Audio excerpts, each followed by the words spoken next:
shirkadda dhismayaasha casriga ah Ifcom Construction Company dhismahan waxay ka hirgelisay xaafadda Macalin Haarun.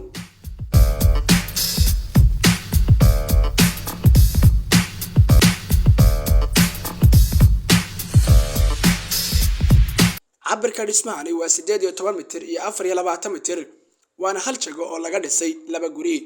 guri kasta waxa uu ka kooban yahay 4 hurdo, fadhi iyo cunto, laba suuli. halka service-ka uu ka kooban yahay kitchen, qol, suuli iyo store. waxaana uu qaadi karaa laba gaari gal.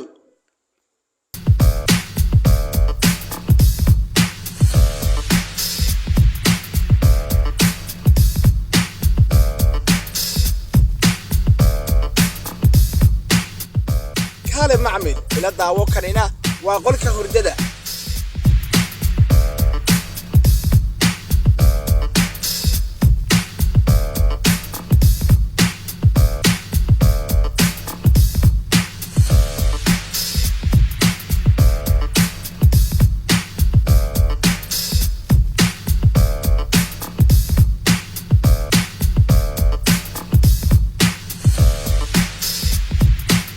kaalay oo ila daawo soo soco.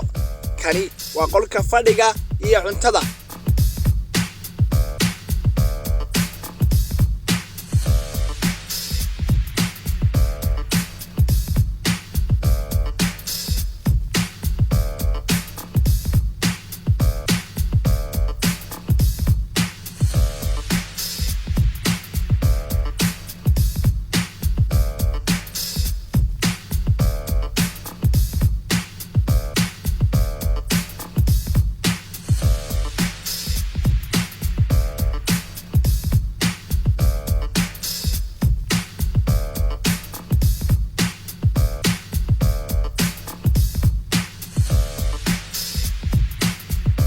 kaalay oo dalabkaaga u dhiibo shirkadda dhismayaasha casriga Ifcom Construction Company.